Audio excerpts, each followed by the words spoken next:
Basically, my baby came out weighing 7 pounds 14 ounces, which is really significant because I haven't gotten a chance to post the update yet, but I've been measuring Big my whole pregnancy, and they were estimating at 36 weeks that he was already about 9 pounds and measuring about 40 weeks. So they were estimating him to be like 10 to 11 pounds at birth.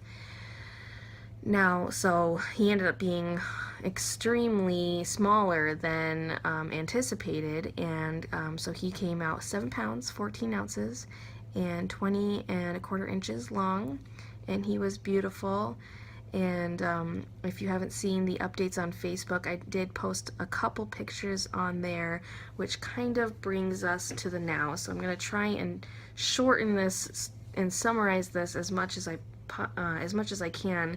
If you're wondering why I am not with the baby right now, even though he was just born, is because after he was born, he was beautiful and he was perfect, and all I wanted to do was love and snuggle on him. He latched right away, and I got some beautiful pictures, beautiful shots from my birth photographer.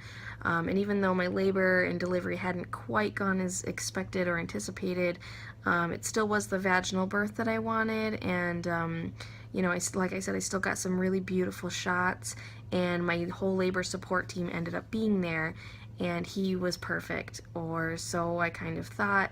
And basically he's kind of sick right now. After he was born, they noticed that he kind of had a bit of a heart murmur, like an irregular heartbeat, and at first they weren't really concerned all that much. However, then his oxygen levels, when they came to do his assessments, his oxygen levels weren't really that great either. They would like to see your oxygen levels at 94 and above, and his oxygen levels were consistently in the 80s whenever they came to check on him, and anything below 90 is really concerning.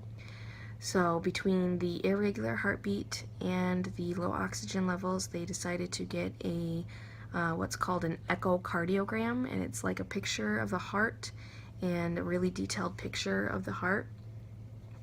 And those results also came back abnormal, and from what they could see, he had an abnormally enlarged right ventricle of his heart. And basically from there, it has been kind of a flurry of information and doctors and tests, and I ended up being discharged from the hospital, but they told me that they would like him to stay one more day to be monitored. And I was a little bit stressed out about that, but then they told me that I told them how much I wanted to stay with him, and they told me that they would move me to a room to pediatrics. So it would basically be like staying in the hospital with him. I guess I would still have my own bed, I'd still have my own room, it would be private. They would just be like more nurses on staff and to closely monitor him.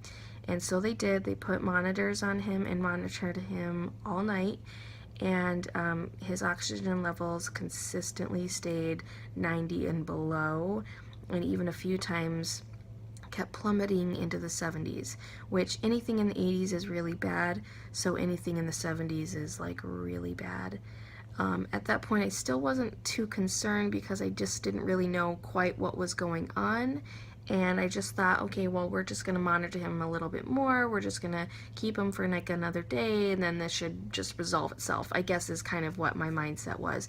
I wasn't really upset, I wasn't really scared at that point. It was just more of kind of like an inconvenience. I was worried about him, but I was thinking, okay, well, this is not a big deal.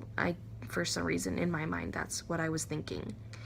However, it turned out to be quite a big deal, and the team of cardiologists came in and tried to discuss with me what was exactly going on, and they told me that they were going to be moving him up to the Nicu, which, if you don't know what Nicu stands for, it's Neonatal Intensive Care Unit. It's for babies who are not doing so hot. And basically what's going on is they gave me the impression when I asked them, when when they told me he was going to be moved to NICU, I asked them if I'd still be able to nurse him and stay with him, and they told me that they were moving me to a room, that they'd put a cot in there, and that I'd be able to stay with baby because they knew how important it was. So I was very much under the impression that he was going to be just there for monitoring, like more monitoring, just with nurses who are more equipped for handling babies rather than pediatrics who are more equipped for handling older children, but that I would still be able to hold him and nurse him like normal. This was not the case. As soon as we got transferred over there, we were ascended upon by a flurry of doctors and nurses, and they started ripping off his clothes and attaching all these wires, and then they started immediately doing all these lab blood work, and they had to poke him, and then I was being asked for consent to do IV lines through his belly button, and it was all incredibly overwhelming and chaotic and crazy, and honestly incredibly emotional. I would honestly probably be crying right now if I wasn't already all cried out from the day. So they have him in an incubator right now in the NICU with a bunch of cords attached to him, IV lines through his belly button, and basically he has a lot of heart complications that we are not quite sure of what's causing that.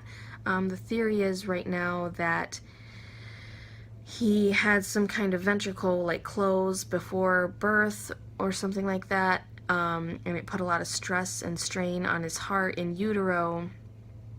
So that's kind of what I am understanding right now, but other than that, it's just kind of a waiting game. And I was informed upon, coming to the NICU that I was not allowed to hold him and that I was not allowed to nurse him for at least a minimum of a week, if not longer. And so that's been pretty devastating, honestly, because not only is it really scary to see your baby like that, all hooked up to the cords and to the monitors and having to be poked and having to have blood drawn, and it's really scary to see your baby like that, but then to be told that you can't even hold them or touch them, it's pretty overwhelming.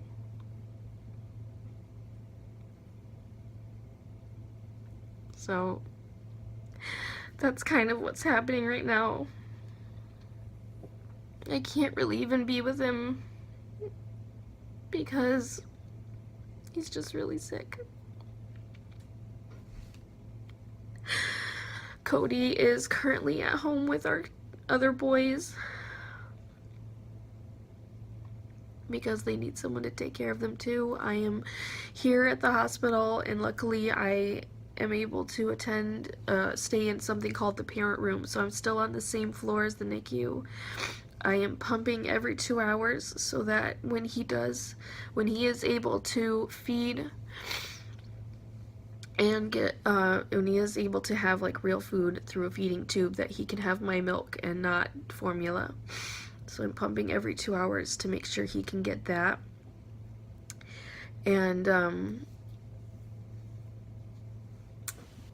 so that's basically where we're at. I don't know if you've watched this long. I know this is going to be kind of a crazy long video, so thank you if you've watched this far. If you have any other questions, just, as always, comment section down below, and I will try to answer them and update you guys as much as possible. Keep an eye out for my Facebook page and Instagram. I'll try and update that as often as I can.